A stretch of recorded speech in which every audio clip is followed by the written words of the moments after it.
Today we're looking at underrated Magic the Gathering cards for less than 98 cents. So hopefully that is a good price for a lot of people. Hopefully no one can complain about the penny stocks of Magic the Gathering. Not that we're investing anything here.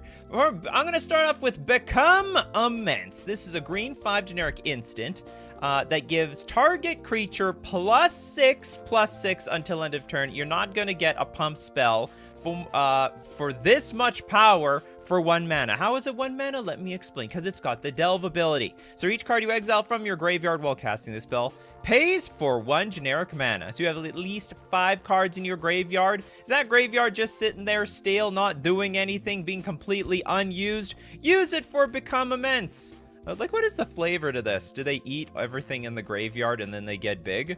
There's gotta be some word. That sounds very illegal. But anyway, really good with the trampling creatures. So if your opponent thinks, oh, I can absorb a little bit of this trample stuff by blocking it. Nope! Trample directly over you. This actually saw a little bit of modern play in quite a few decks. Even saw some play in footfall decks at some point. It is from... I don't know it came from Cons of Tarkir. That's the origin story to this card. Become Immense. 11 cents! And that's a good price. Let's go with Will Anderson. Bloodbraid Elf. It's very funny to call this an underrated card, but truth be told, it's sort of incredibly fallen out of flavor. Used to be super tier 1. Like, hey, everyone loved playing a 3/2 haste creature with Cascade for 4 mana. And now it's like gone. If anything, it's like a lot of people would consider it overrated. So you know what? Maybe we could say that this is a bit underrated. This sees almost no play anymore when it deserves at least a little bit of play, because you're still getting the 2-for-1. You still get to Cascade, and you reveal cards on the top of your library until you hit something with less mana value than this. And if the only cards in your deck, if you can put the best cards in your deck at 3 or less mana, then you're always guaranteed to get something great, whether it be Ancestral Vision, whether it be Crashing Footfalls, whether it be a Shardless Agent to go find another thing. That used to be the dream, the Bloodbraid Elf into the Shardless Agent. Relive those dreams. Once an overrated card, now maybe underrated. I like it. Okay, Elfiner, thanks so much for your super chat with Fecundity. I want to say we've seen this card before. Green 2 generic enchantment. Whenever a creature dies, that creature's controller may draw a card. This works for everybody. But I do like that value. I hate it when my creatures die. Great versus control decks. Hey, there's some decks out there, combo decks, control decks. They don't have any creatures. They can't benefit off of this damn thing. This is a great idea. Love it.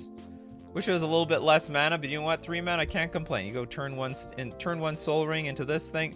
Turn 1 Soul Ring, Chrome Mox, boom. You got your turn 1 Fecundity. Am I pronouncing this correctly? I might not. I don't know.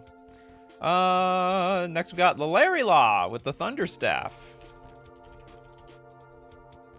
Thunderstaff, 3 generic artifact. As long as Thunderstaff is untapped, they gotta really specify it these days. They don't have any more poly artifact, normal artifact, world artifact. If a creature would deal combat damage to you, prevent 1 of that damage. Okay, then pay 2, tap, attacking creatures get +1/+0 until end of turn. That is funny. Okay, so if it's untapped, creatures damage you, they deal 1 less. But with this card, you can tap it and deal 1 damage more. But if you deal the damage more, so if you give all your creatures the buff, then you're actually, you are defenseless. Very funny card. But for 3 mana, you basically turn off all the 1/1 tokens. If you got a token deck that attacks for only 1, Thunderstaff, that's... You didn't think this card exists? Well, guess what? It exists. And every single time, if a creature would deal combat damage to you, yet you just prevent 1 damage from every little damn thing that comes at you. Okay, next, we got Rated Lex with the Frozen Ether. Love that it hits basic lands. Does it now? We got blue 3 generic. Yeah, this is close enough. It's like $1. Okay, enchant artifacts, creatures, and lands your opponent's control come into play tapped. I swear this is a pre-played card, though. Maybe I'm wrong. I saw this card, I'm like, this card's busted. It has to be in my commander deck, so I put it in my commander deck. And then I had to... I fit so many of these, like, taxing enchantments that I watered down my strategy, so I had to take some of this stuff out. But yeah, it's basically... I don't know if I can call it stacks-like. But definitely, all your stuff comes into play top. We're slowing the game. Let's slow things down. Teferi would be absolutely proud. Toads with Thassa's rebuff. Oh, is that the devotion counter? I think there's a devotion counter. Thassa's rebuff. I'm going to rebuff what you said. Blue 1 generic instant. Counter target spell unless its controller pays X, where X is your devotion to blue. Do you consider this underrated? I have to admit, this thing's 14 cents. You guys can't see the 14 cents. What's holding this thing together? I don't really see the value in this card, to be honest. Not to rag on your card suggestion, but if you got nothing in play, this card does nothing. Also, there is like an infinite number of counter spells for 2 mana. Well, maybe I'm wrong. You know, like Mana Leak. Maybe Mana Leak is not so good all the time in Commander. A lot of mana in that, but you need like a bunch. If you get enough stuff on the battlefield, it's like, okay, you got a counter target spell unless you pay 10. Maybe that's better. Okay, we will move on to Robert. Robert, super chat, thanks so much for the Armored Scrap Gorger. Armored Scrap Gorger. Gorge them scrap. Okay, we have a green, 1 generic, 0/3. Gets +3/+0 as long as it has 3 or more oil counters on it. So it's potentially a 3/3 for 2 mana. You can tap to add mana of any color. So it's like a Birds of Paradise. It's actually like a Utopia. Is this just a power crept Utopia sprawl? Utopia or Utopia tree? Okay, get this. Okay, this just blows my mind. Okay, this is a green 1 generic 0/2 that adds 1 mana of any color. And the lowest is $2.50. And then we get Armored Scrap Gorger, which is, its toughness is higher, same casting cost, also adds 1 mana of any color. Is there any downside? Whenever Armored Scrap Gorger becomes tapped, exile target card from a graveyard and put an oil counter on Armored Scrap Gorger. This is all upside. This is a strictly better Utopia sprawl, and for less money. This is a slam dunk better. Yeah, and it's more common. Utopia sprawl maybe under... yeah. Utopia sprawl looking at Armored Scrap Gorger, seeing that its value diminishing really quickly. Probably can't be played in pre-modern though. That's the only difference. And it's more common. Unbelievable card. Really neat. Okay, so what do you guys have here? Dinglebag with Garrick's Pack Leader.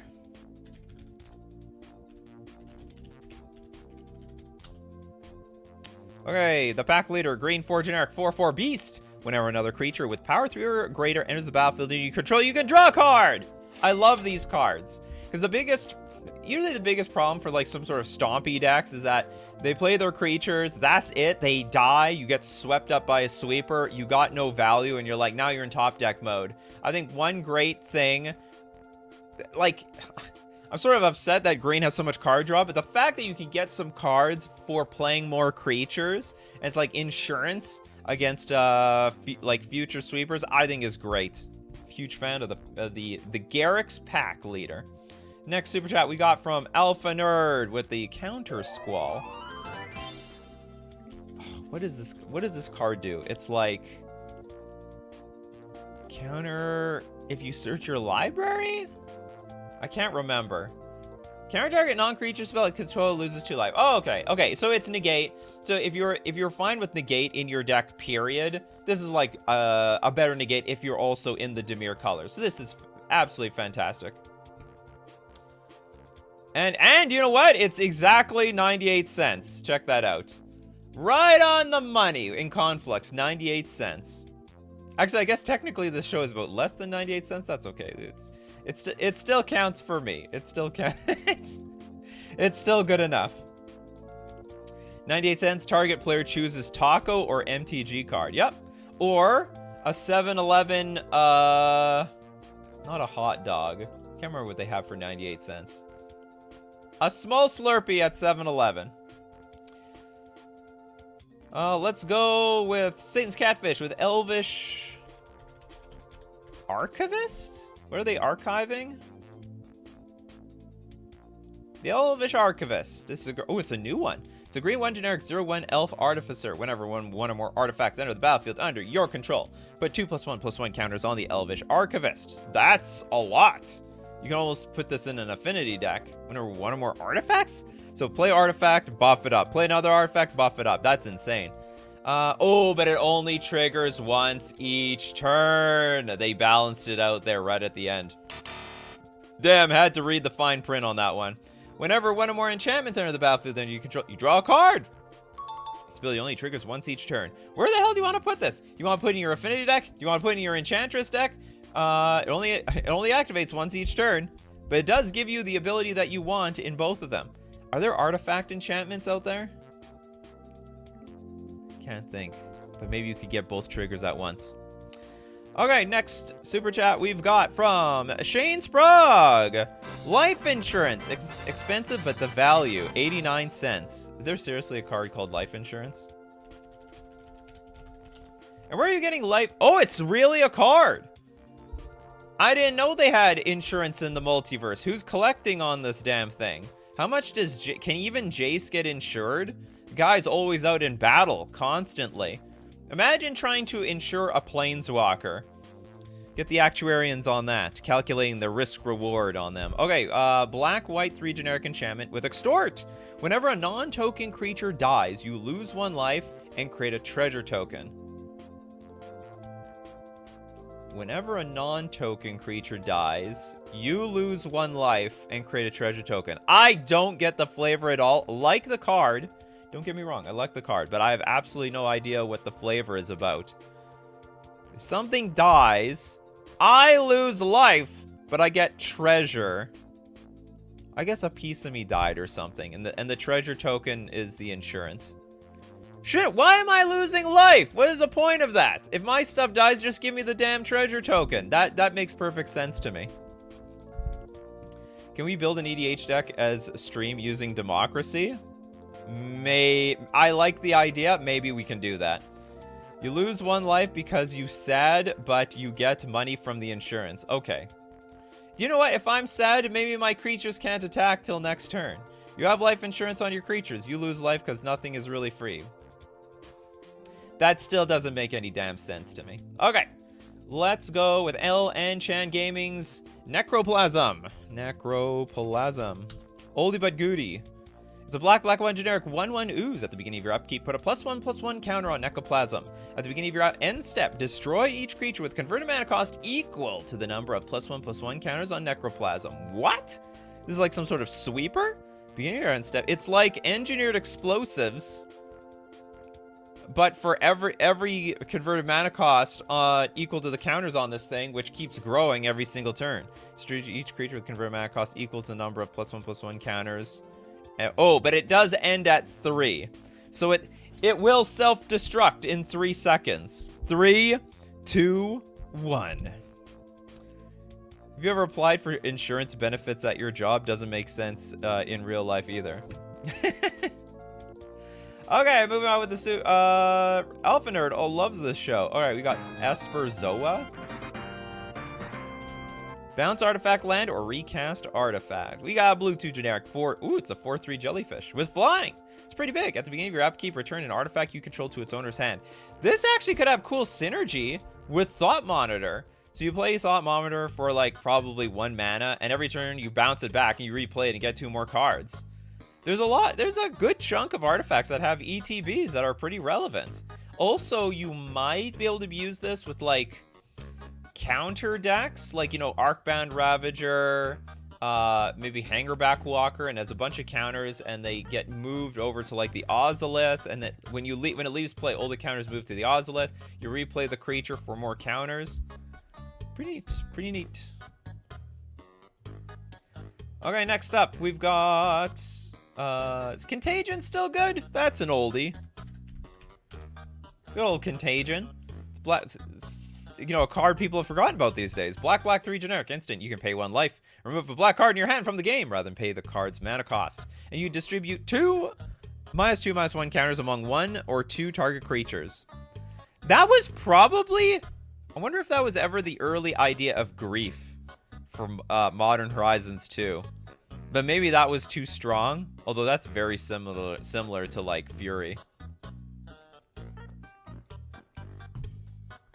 But anyway, it still could be a 2 for 2, or it could be a 2 for 1 against the right deck. Or you use it to help protect your... You block something, they got too much power. You think they're going to trade each other, but no, you contagion their creature, and all of a sudden they get -4 in power, and that's it, it's over. Next super chat from John, Null Profusion.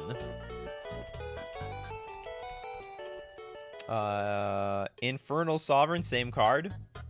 Oh, is that? Okay, so in Null Profusion, 6-mana enchantment, skip your draw step. If we skip our draw step, we're going to get something good out of it. Whenever you play a card, you draw a card. And also, your maximum hand size is 2. Oh, that sucks. I'm not in love with that side of the card, but maybe in the right deck, like let's say you're in an affinity deck. Oh, but if you stop drawing cards, you are screwed. You're screwed to hell. Whenever you play a card, you draw a card. Hold on. Does this count lands? Yeah, you played a card. You didn't need to cast. Hold on. What is the Oracle text here? A long time ago, they said play is cast. Whenever you play a card. Yeah, okay. So so long as you have spells and lands, there's no way you brick on this thing. I mean, unless there is a spell that you can't cast, but you're paying 6 mana for this thing, so basically you should be able to go through your entire deck. It does not limit. I imagine in an artifact deck, you could go through your entire deck. Affinity for everything. Oh no, but then you'd hit a land. If you hit a string of lands, that might suck, but yeah, no, it'll be hard. You play a land, you still draw a card, so it's gonna be hard to... This is a cool card. Didn't know this thing existed. Love it. Next super chat coming from John. Oh no, hold on. We'll get to you, John. I have to get to the freebie section. Paradox Terramander, because I think we just did this was a super chat. Terramander. I'm surprised there's not more people playing Terramander, like especially in like Pioneer. I think Pioneer, this is like the Delver of secrets of that format, and it can be huge. It's a blue 1/1 with flying, but it's got adapt 4 for 8 mana. So what it means is if you pay the 8 mana, it's going to get 4 +1/+1 counters on it, but the ability costs 1 less to activate for each instant and sorcery card in your graveyard. And in like a Delver-esque style deck, like a tempo deck, you're playing them counter spells, you're playing cantrips, you're playing draw spells, you're playing bounce spells, you're playing bolts and stuff. Like, you're gonna fill your graveyard easily. So what it ends up being is like a 1 mana, it's really like a 2 mana 5/5 essentially, and you basically beat your opponent down very, very quickly. I do think that this card should see way more play than it does.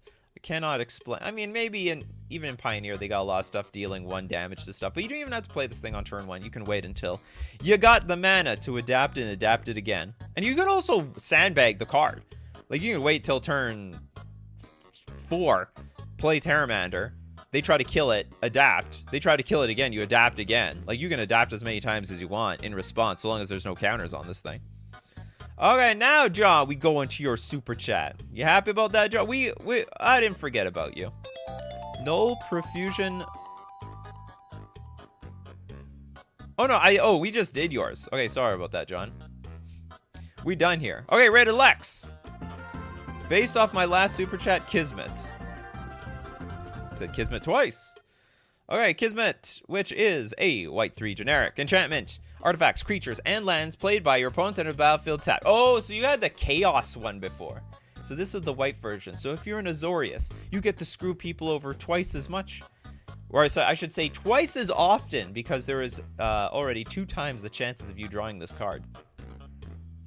Didn't Terramander see play in Standard and Modern? Only Standard. And then once it got cycled out of Standard, has not seen the light of day since. Deserves more play. Pedgeman with the Mimic Vat. Isn't this a pretty popular card? Used to play it in my pod deck, so I would search for that one card that would shut down my opponent and then just spam it every turn. Allows to discard at instant speed with ETBs. It does it. 3 mana. This is a cheap card. Artifact, imprint, whenever a non... Okay. full disclaimer, I'm familiar that this card exists. I don't know what it does, because every single time it gets passed to me in cube, I'm like, this is a lot of words. I don't want to understand how this works. The next person can have it. Okay, imprint. Whenever a non-token creature dies, you may exile that card. You have to wait for something to die to put on this thing? If you do, return each other card exiled with Mimic Vat to its owner's graveyard. So we do a switcheroo. If there's a creature there, so you goes to the graveyard, and then the next creature that dies gets exiled to the Mimic Vat. Pay 3, tap, create a token that's a copy of the card exiled with Mimic Vat. It gains haste. Exile at the beginning of the next end step. This is jank. A lot of jank in this card, in my opinion. Whenever, hold on, is it forced to change? Oh, you may exile that card. Okay, so if something dies, you put on the vat, and then you're like, okay, full stop. This is all I'm copying for the rest of the game. Doesn't have to be your creature. It could be their creature. Okay, next up, we got, let's go with Beanpot. Nightpack Ambusher. It's a werewolf, isn't it? The green 2 generic 4/4. So we got 4 mana, we got a 4/4, it's got flash, it's a lord. At the beginning of your end step, if you didn't cast a spell this turn, create a 2/2 green wolf creature token. If I was not mistaken, this looks like just a premium tier 1 card. It was a good standard card at the time, right? Standard cards that have not seen play since, but should. Like what? There's nothing wrong with this card.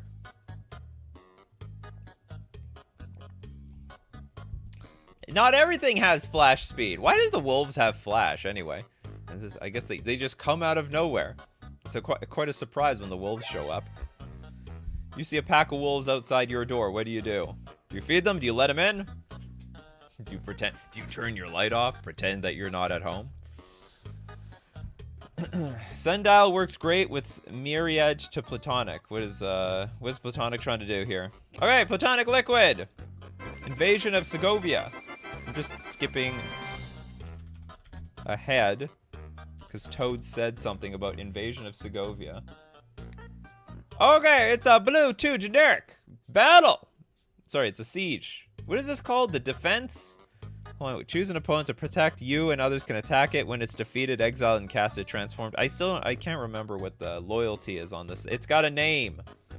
Okay, when Invasion of Segovia enters the battlefield, create 2 1/1 blue Kraken creature tokens with trample. I like that. Oh, and who gets it? Is it you or them? You choose an opponent. They get the tokens. They get the token. I think they get the I wish I got the tokens. KTS, it turns into KTSC Tyrant of Segovia. Non-token creature spells you cast have Convoke. Non-creature spells you have. Okay, so my counter spells, my artifacts, enchantments, and so on. It's a 3/3 creature, and at the beginning of your end step, untap up to 4 target creatures. That's great. It's like pseudo vigilance, but also that's not how it works. No, you get the creatures. No way. Okay, then I love it. This card's great. This is all upside. Wait, choose an opponent to protect. You and others can attack it when it's defended. What a weird... These cards were so butchered. This is a card you own and control, but it's on the opponent's side of the field that you attack. This is dumb. You get the tokens, and you own the battle. A target opponent just defends it. So it's all upside then. This is all upside. Very underrated. You get 2 1/1s with trample to hit him with. I love hitting them with 2. Do they have trample? No. Oh, they do have. Why do they have trample? It's basically charging badgers. You get 2 charging badgers. Okay, I like the name here. Choose one. Only one. The Gideon's Avenger. Gideon's Avenger, a white 1 generic 2/2 human soldier. Whenever a creature an opponent controls becomes tapped, put a +1/+1 counter on Gideon's Avenger. I wish this was a little bit less mana, but you know your opponents are going to be tapping stuff. And if you're in the battle cruiser metagame, people tapping stuff for activated abilities, attacking one person at a time. If someone has to attack with 1,000,000 tokens, this thing gets 1,000,000 counters. So they got to think twice. When they attack, do they want to buff up the Gideon's Avenger, or do they want to do nothing at all? Kill Billy, or buff up Choose Only One's Gideon's Avenger. Alpha Nerd. Thank you so much for your super chat. Faithless Looting. Okay, that is not underrated. I'm disqualifying that one. Okay, you can say a lot of cards are underrated. This is one of the most broken cards ever in the game. It sees play everywhere. If you're not playing it, you're a fool. I'm disqualifying that card. So we're going to donate that super chat to Thomas with Master of Waves. Underrated in Commander. Like, when I play this in Commander, I am a huge threat. When are you playtesting Tishana's Tidebinder? My boss is it's boss in so many matchups. I will get to it. It's definitely going to be a staple for eternity from now. Okay, Master of Waves. Protection from red. Relatively useful. It's a 2/1. Elementals you control get +1/+0, and when it enters the battlefield, you get a 1/0 equal to the number of devotion mana symbols that you have on the battlefield. So if you have, like, even if this thing gets a devotion of 5, you get basically 5 2/1 elementals plus the 2/1 Master of Waves. That's a lot of damage, depending on how much more. And if you clone this thing, then the elementals are 3/2s, and you got tons of them on the battlefield. I have been the target at the table so many times just because I played a Master of Waves. They're like, because everyone thinks I'm going to kill them. Truth be told, they're right. I am going to kill somebody. Okay, we got Lord Trevor here with Mirror Battlesphere. Mirror Battlesphere is like one of these cards. Like, it's a lot of mana. It has a really good payoff, but usually it's just pushed out for another slightly better artifact. But if you're a little bit more on a budget side, this is one of the best payoffs. Like even for Tron mana, for example. Anyway, Mirror Battlesphere, 7 mana for a 4/7 Mirror Construct. Enters the battlefield, create 4 1/1 colorless Mirror artifact creature tokens. It's like the Master of Waves of mirrors. Let me get that. Whenever Mirror Battlesphere attacks, you may tap X, untap Mirror you control. If you do, Mirror Battlesphere gets +X/+0 until end of turn, and deals X damage to the player or planeswalker it's attacking. So directly to the face. It goes face twice. It's like a machine gun. It's like it's almost like a weird equipped car or vehicle of some sort. But it's not a vehicle. It's just a big pile of mirror. It's like that wrecking ball in ANTZ. I have no idea what that is. Bulky with Ethereum Horn Sorcerer for the Cascade enthusiasts. So we got red, blue, 4 generic for a 3/6 Minotaur Wizard. Pay 3 mana. Return Ethereum Horn Sorcerer to its owner's hand. Oh, it's got Cascade. So you Cascade every turn for, what is it, 9 mana? Is that worth it? You could Cascade into a random spell, or you can play some other card in your hand. I don't know. The choice is yours, I guess. Okay, Alpha Nerd, you got Emiri Angel. What do you got here for Emiri?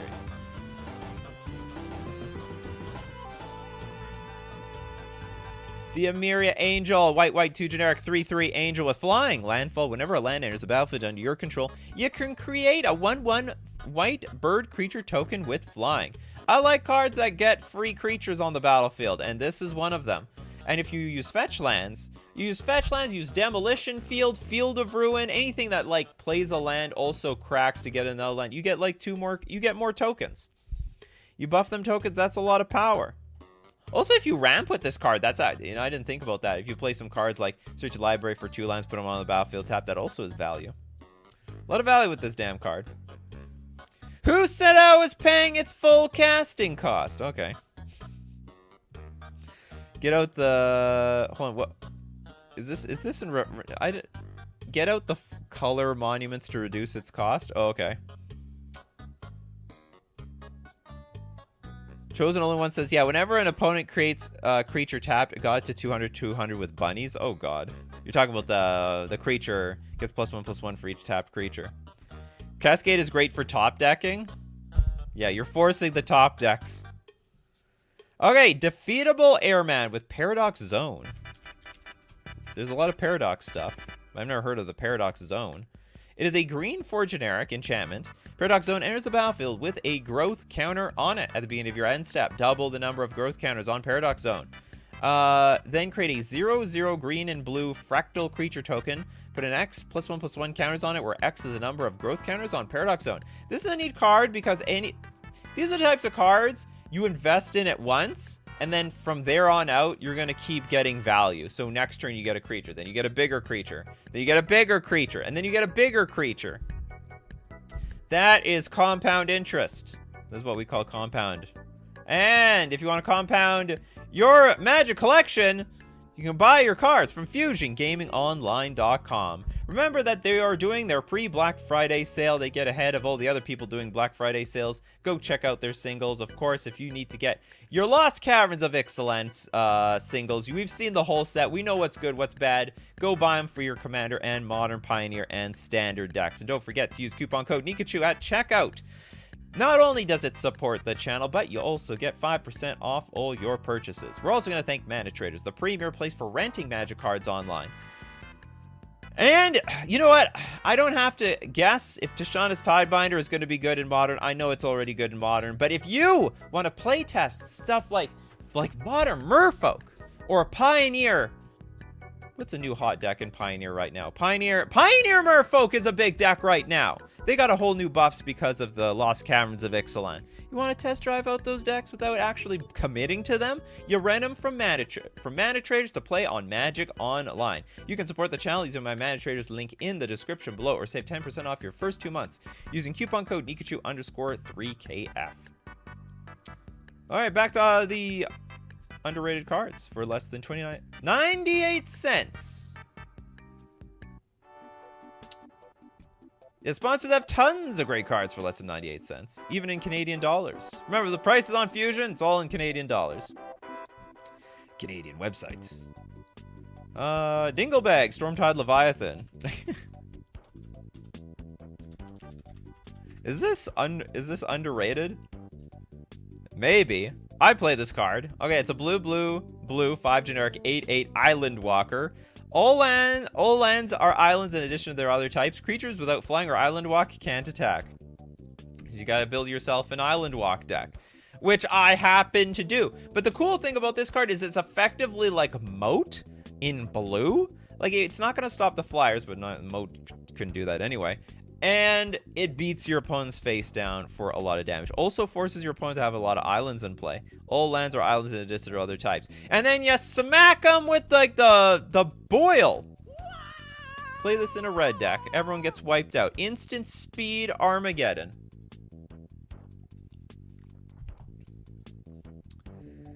What's the theme today? Did you read the title? Reading the title of the show explains the title of the show. Okay, Mega Banani with Utopia Mycon. Very essential to my Sapperling spam deck. Oh, you spam them Sapperlings, do you? We have a green 0/2 fungus. At the beginning of your upkeep, put a spore counter on Utopia Mycon. Remove 3 spore counters. Create a 1/1 green Sapperling creature token. Sack a Sapperling. Add 1 mana of any color. Is there not a combo potential here for, like, infinite mana? I don't know what it is. At the beginning of your upkeep, put a spore counter on it. Remove 3 spore counters. It's gotta be something to do with, like, hardened scales or something. Remove 3 spore counters. Or maybe it has to do with proliferate. Okay, I don't know, but I see potential here. I can feel it. It's gonna do things. Alpha Nerd! You're just, like, you just love the show. Okay, the Sangromancer. Sangromancer. We got a black 2 generic 3/3 vampire shaman with flying. Whenever a creature an opponent controls dies, you may gain 3 life. Whenever an opponent discards a card, you may gain 3 life. What, we're gaining life no matter what? Your stuff dies, I gain life. You discard a card, I gain life. Good for the vampire deck. Is there a shaman deck in EDH? There might be. Definitely is going to work in the vampire deck, though. Where would this work best? Trying to think, like, Wheel of Fortune, gain 1,000,000 life, and then draw, like, I don't know, many cards from something that pays life.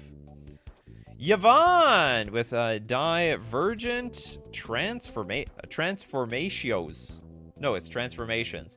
We have a red 6 generic instant with Undaunted. Spell costs 1 less to cast for each opponent. Well, if you are in a 7 or 8-way game of Commander, does anyone play any of those? I mean, conventionally people play 4-way, but Commander technically, I think technically can be as many players as you want. Or at least, you can make up your own rules. Rule 0 in another group of 4 people. Get this thing to be played for 1 mana. Exile 2 target creatures. For each of those creatures, its controller reveals cards on the top of their library until they reveal a creature card. Put the card onto the battlefield, then shuffle the rest into their library. What? So we're just polymorphing 2 things? That's all we're doing. We're polymorphing some creatures. I think. It's like polymorph, but it can hit your opponent. You're not destroying, you're exiling.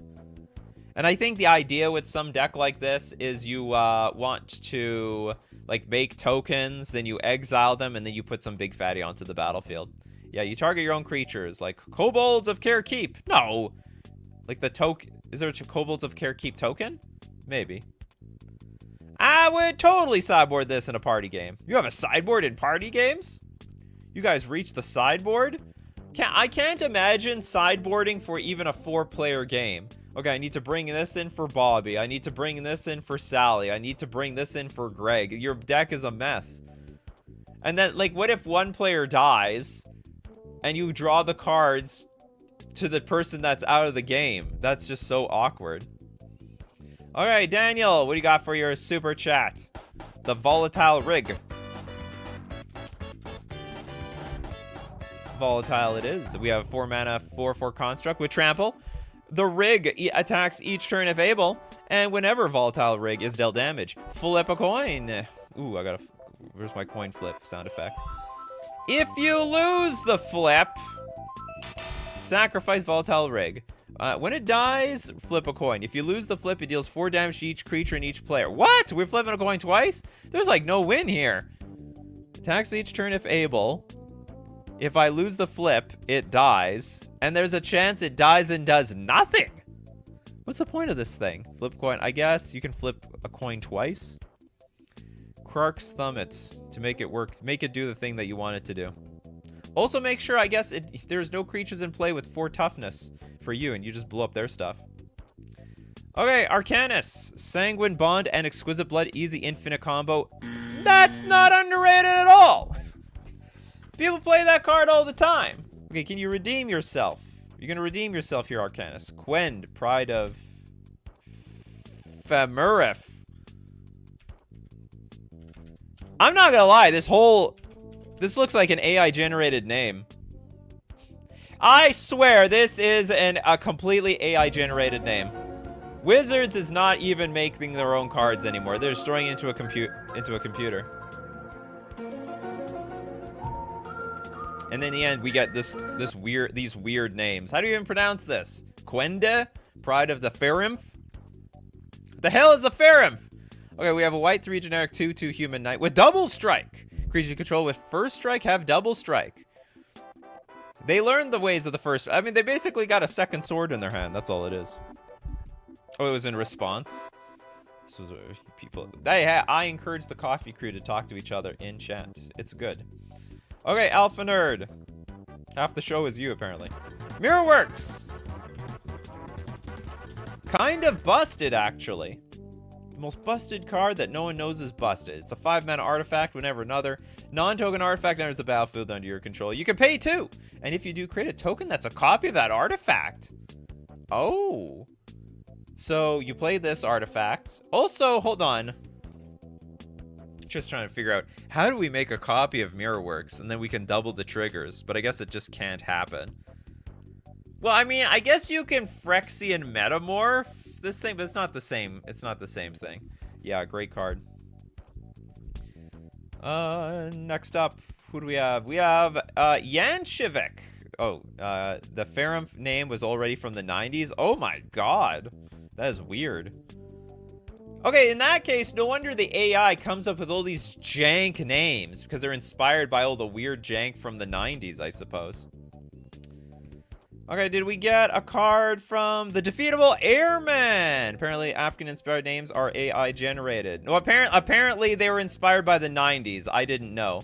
There is a lot of weird, janky stuff from the AI that actually were derived from real cards. And they're just, like, overusing it just too much.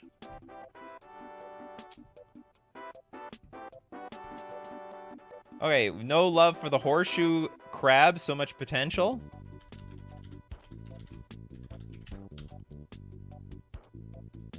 Okay, we got blue 2 generic, 1/3, untap horseshoe crab. This is a pretty main combo, right?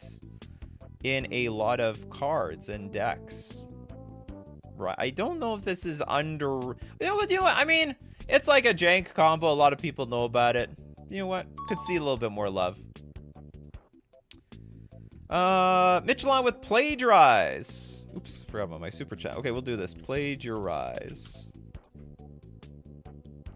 We got blue 3 generic, instant, until end of turn. If target player would draw a card, instead that player skips that draw and you draw a card. Huh? Oh, it's just until end of turn. I thought this was an enchantment. For 4 mana, if this were an enchantment, that would be just, yeah, absolutely insane. No one draws cards anymore. I draw all the cards. Till end of turn. So basically, you want... This is a great card. This is a huge counter to someone playing Wheel of Fortune. They draw nothing. You draw, like, what? 28 cards? That will put the whole table will be in a complete fit. Not only that, where else could this be good? Counter to Wheel of Fortune, counter to Time Twister, counter to sort of a Consecrated Sphinx for 1 turn? Maybe? How would this work with Consecrated Sphinx? Because if I draw a card, then the Consecrated Sphinx triggers, but I guess they just choose not to draw cards.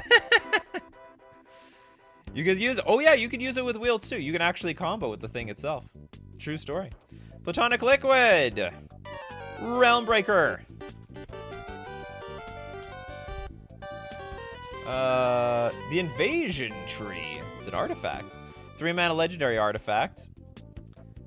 Pay 2 tap. Target opponent mills 3 cards. Put a land card from their graveyard onto the battlefield tapped under your control. It gains if this land would leave the battlefield, exile it instead of putting it anywhere.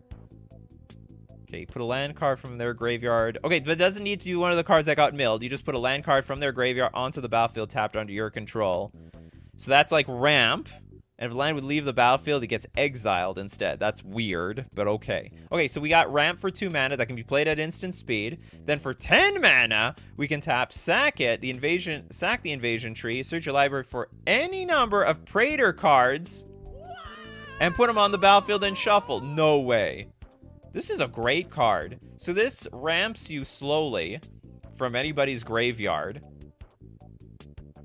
It's funny. Oh, is this supposed to be a count? So hold on, did they make this in a way that you can't abuse fetch lands? So like you can grab their fetch land, put it on the battlefield, crack their fetch land, go look through your deck for a land, but then they would, I guess they were afraid that you could repeatedly do that over and over again. Therefore, the land has to get exiled. I think that's the idea why the land gets exiled. Great card. Basically a win condition. I'm sure if you can put any number of Praetor cards on the battlefield, it's like complete game over. Do I have a game over sound effect? It's close I got. Who hasn't got a card yet today? See a lot of similar faces here. Don't know if T-Spin got one. Paladin class. I didn't really like any of these class cards. We have a white. Spells your opponent's cast during your turn cost 1 more to cast. Okay, that's pretty good. So my problem with a lot of the class cards is usually the first level sucked, and also just leveling up was useless. But this actually has some good utility, especially if you're a combo deck. So basically, while it's your turn, people are going to be taxed a little bit more for screwing around with you.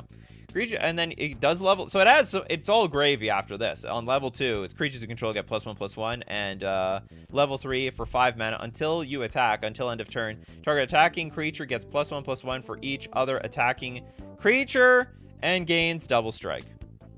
So, but I like the, you know what? I don't mind it just sitting on level 1. I wouldn't even put it anywhere else than that. If you have a bunch of extra mana, go for it on Paladin class.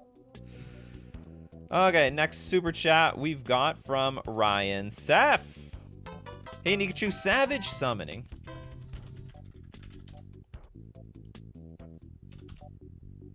Savage Summoning is a single green instant that can't be countered, and the next creature you cast can be cast as though it had flash, and it can't be countered, and it comes into play with a +1/+1 counter on it. For that creature that you absolutely can't help but make sure that it resolves. This is a card, Bonjour.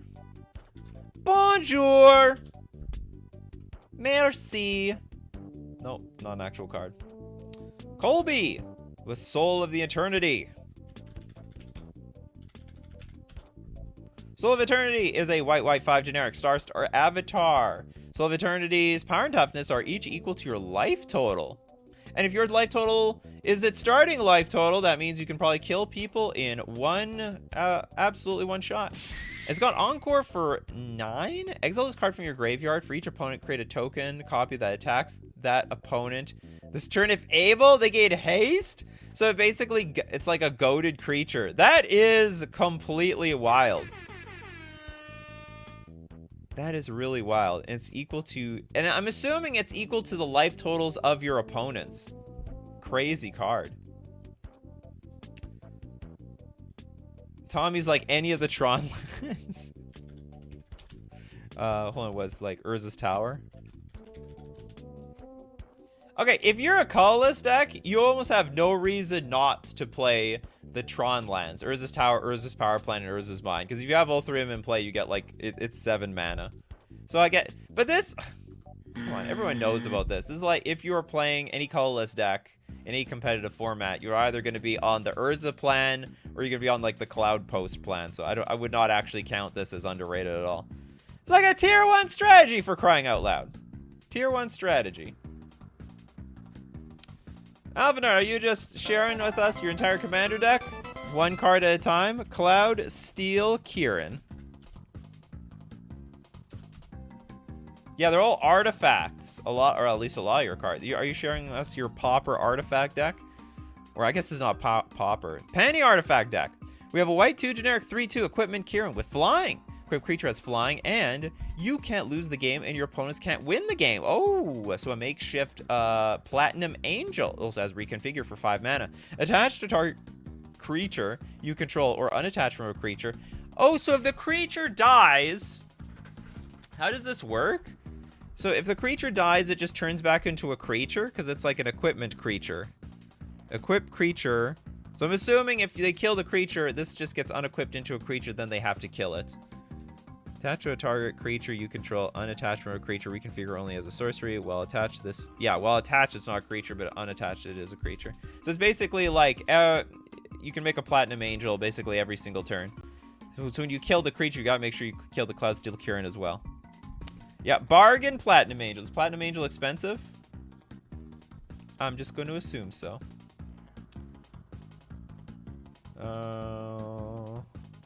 SMD. Brask's Forge. I like your avatar, SMD. We got red 2 generic artifact. At the beginning of combat on your turn, put an oil counter on the Forge. They create an X1 red Phyrexian horror creature token with trample and haste, where X is the number of oil counters on the Brask's Forge. Sacrifice that token at the beginning of the next end step. Oh, that sucks. I don't like the idea of losing my creature, but you do get a free creature every single turn. So you put the oil counter on it, and then you get like a progressively larger and larger creature. A 1/1, a 2/1, 3/1, 4/1, 5/1. People won't want the game to go on for too long. They don't want to see the 21 Brask Forge. Okay, we got Steve Cooper. What we got for a Steve Cooper? I'm super late today. Donation for chat. Donate we will. And we're going to give it to Minkoa with the Dingus Egg. Is this underrated? Okay, 4-mana artifact. Whenever a land is put into a graveyard from play, Dingus Egg deals 2 damage to that land's controller. Pretty good attack against fetch lands. Let's fetch lands. What else? Maybe a scape shift like card. Trying to think what else this keeps in line. Land is put into a graveyard from play. I guess if you're blowing up their lands, that also hurts. So if you're the type of person to play Armageddon plus the Dingus Egg, that's a good combo. Sees heavy standard play. Well, it says don't play outside of standard. Is this really a really good card in standard? I didn't know. I'm actually not in line with what's going on in standard right now. Both those cards are very good. Do you know what? Okay, I'll give you the Kite Sail Freebooter. Because that one used to see a lot of play. Now it sees no play. Used to be a big card in Modern and Historic. Maybe it still is in Historic. I don't know. I haven't played Historic in a long time. Black 1, generic 1/2. Human Pirate. Yar mateys. Okay, we have it flies. Enters the battlefield. Target opponent reveals their hand. You choose a non-creature, non-land card from it. Exile that card until Kite Sail Freebooter leaves the battlefield. You know them Commander players. They like to be light on removal. So this basically is like a Thoughtseize. Oh yeah, it has to be, no, but it has to be non-creatures. That's okay. You're gonna get the most important spells. You're gonna hit that. You're gonna hit that Wheel of Fortune. You're gonna get it good. Okay, next super chat we give to Daniel. What do you got for us, Daniel? Oath of Scholars.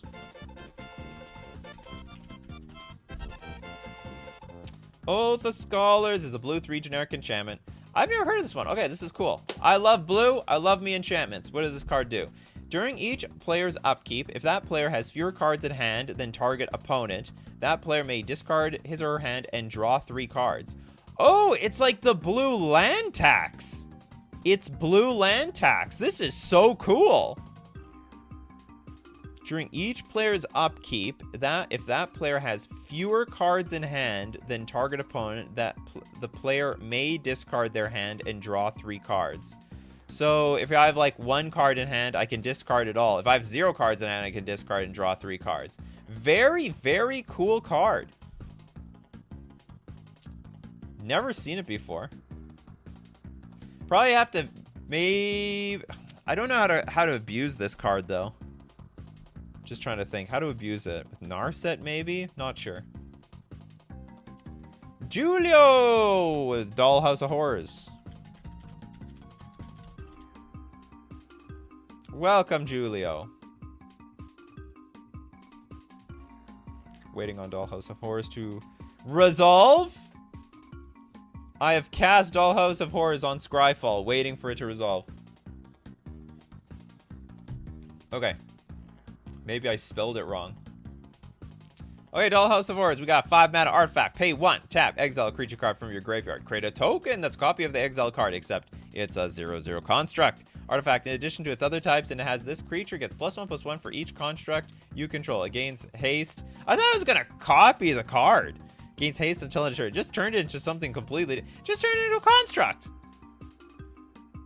It's just a 0/0 construct. It's basically for the Urza deck. Okay, so if you play Urza, if you play, I guess this would be good if you're playing with Urza, High Lord Artificer, if you're playing Urza Saga. It should have just been an Urza card. Okay, next up we got... Okay, I'll give Christopher B another one. Trenchworm. Does everyone in chat, everyone who watches chat on the replays, appreciate how many cards Christopher B spits out there? Okay, Trenchworm, black 3 generic, 3/3. Pay red 2 generic, tap, destroy target non-basic land. All right, you know, this card will perpetually, every single turn, deal with the Guy's Cradle, the Maze of Ith, the, those are the most dangerous cards I can think of off the top of my head. There's probably the Urza Saga. There's probably more dangerous cards than I can think of. Not Tolarian Academy, that thing's banned. Whatever, people play with non-basics. They sometimes screw with your attacks. So now you screw with them with the Trenchworm. It looks like a hairy worm. It is a bit hairy. It's got a little bit of hair on it. Maybe it helps them glide through the ground a little bit. Cradle. It's basically there to kill Cradle. Everyone's Cradle. Okay, next. Super chat. We got from Station Disaster. Stormkiln Artist. This is a red 3 generic 2/2 dwarf. That gets +1/+0 for each artifact you control. And as Magecraft, whenever you cast or copy an instant or sorcery spell, you get a treasure token. So cast your spells, get mana. And also, if you cast artifacts... So not what you cast. If you just have a bunch of artifacts on the battlefield, because +1/+0 for each artifact you control. So like your artifact lands, your artifact ramp, your just, you know, your constructs. Here we got a combo with the Dollhouse of Horrors. Dollhouse of Horrors and Stormkiln Artist. Together at last. Okay, we got M. Budasir with Basic Land. Not underrated at all. There's a lot of people out there that want to get that card banned. Oh, here's a good one. I like this. Algot says that the worm can kill Thespian Stage. I like that. I like that suggestion. Elemental Augury. From some 124C. Ooh, Grixis. An old Grixis card.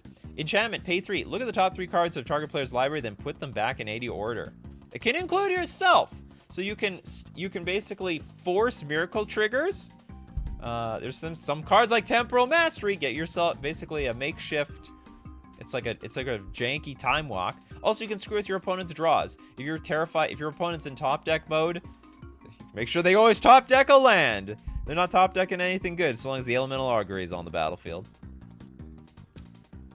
I don't think Matt got one. Diregraph Captain. The Captain.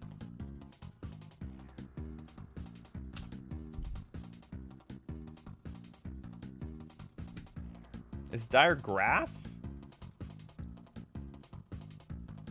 I know what it is. Like this is a vampire lord, right? Oh, sorry, Zombie Lord. The black-blue 1-generic 2/2. Oh, yes. I 100% agree. This card, super underrated. It's a 2/2 zombie soldier with Death Touch that is also a lord. But get this. Whenever another zombie you control dies, target opponent loses 1 life. And if you got a sack outlet, you can, like, kill your opponent in 1 shot here. Very, very good card. I don't think anyone's figured out how to break this thing. I think Aspiring Spike had a few 5/0s with a black zombie list. This is definitely, I think, an amazing card that's is just waiting to really be broken out there. So I really love this card. Alpha Nerd, the last one. They always say it's the last one, don't they? And sometimes that day is you. Okay, the Hydra Omnivore.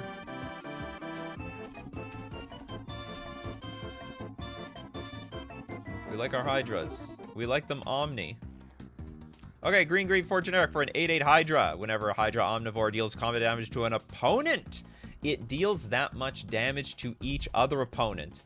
Oh, so it's like, it's got like triple strike.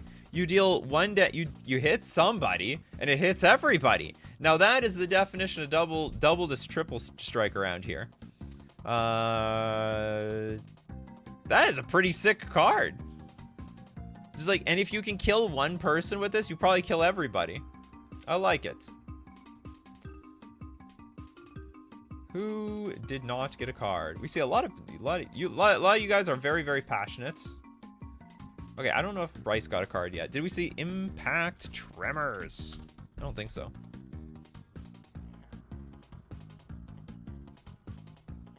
And Matt says Diregraph Captain combos with Gravecrawl and Grimgrin. Ooh, okay, that's a good one.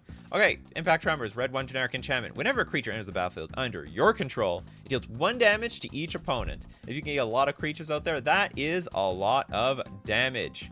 And then we got Algot with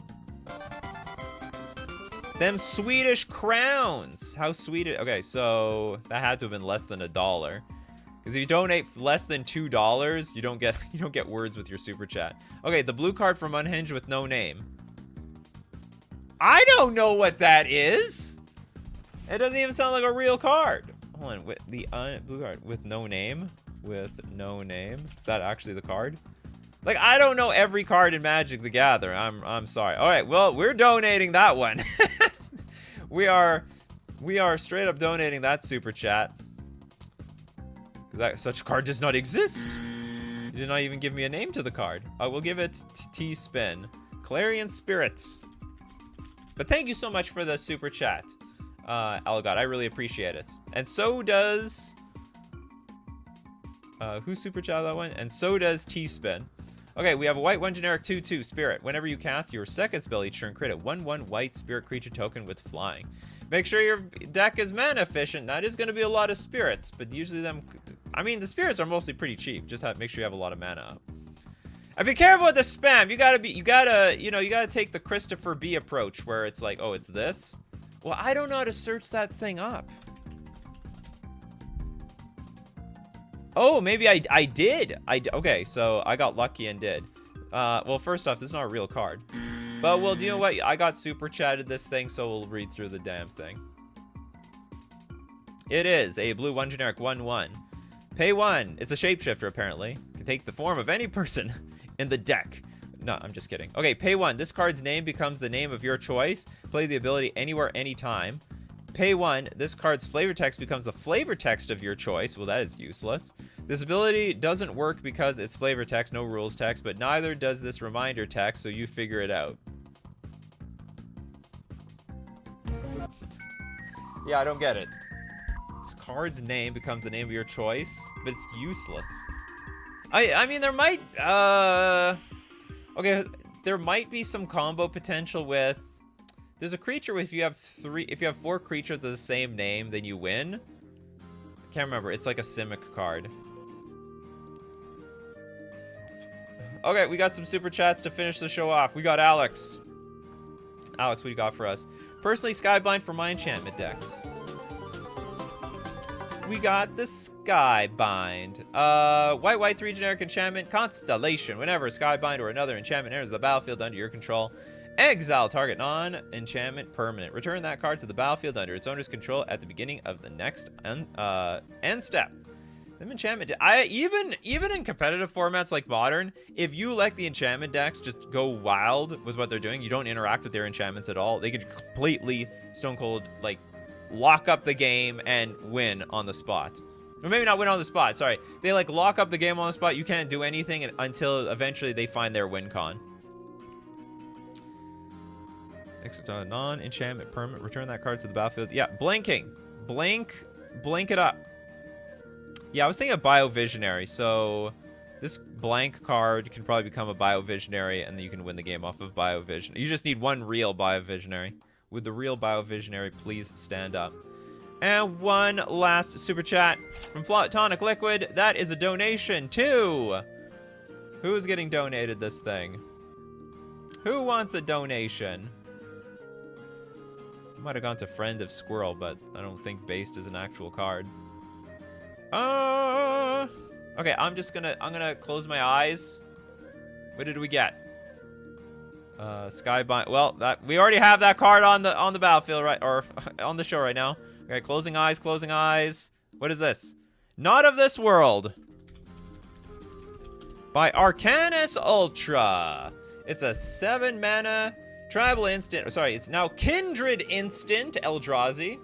Counter target spell or ability that targets a permanent you control. This spell costs 7 less to cast. If it targets a spell or ability that targets a creature you control with power 7 or greater. For the people who play them big chonkers, this be big protection. You need big protection for your big creatures.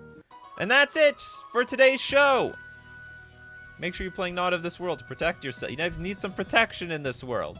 And we also need in this world is to show up to Coffee and MTG. We do this Monday to Friday, 11 o'clock a.m. Central Standard Time. And we gotta thank everyone who supports the channel. If you're a patron on Patreon, a member on YouTube, or you super chat to be part of the show, you give your suggestions and be part of the action. We also have to thank everyone who shows up here in the morning, like Toads, Mr. Deadhead, Slack. We got Joe, Bryce with Paul. You're throwing this in at just the last moment. Possibility Storm. You gotta get in before the show ends. You know, when the super chats run dry. Okay, what is this thing? Everyone plays this card. Surely disqualify this thing. Okay, whenever a player casts a spell from their hand, they exile it, then exile cards on the top of their library until they exile a card that shares a card type, and you may cast the card without paying its mana cost. Then they put all the cards exiled with Possibility Storm on the bottom of their library in a random order. The combos with Teferi Time Raveler. Combos with Teferi Time Raveler. Everyone knows about this card. Okay, that's okay. But I gotta thank everyone who's part of the show anyway. Like Some124C, we got Slack, Ryan, Toads, Daniel, Matt, Who else we have here? What? Sam 1240. We got Stanel. We got Vil. Steve Cooper. Arcanus. We got the Darkest Angel. We got Bryce anyway. I love Bryce. I love when Bryce shows up. We got David. Who else do we have here? Where's Platonic Liquid? Platonic Liquid's here. T-Spin. There's more. No, there's Tommy. Because you guys are the show. So as usual, my coffee crew, keep brewing up them coffees, and we will keep brewing up the magic. Take care of yourselves, and I will see you at the next cup.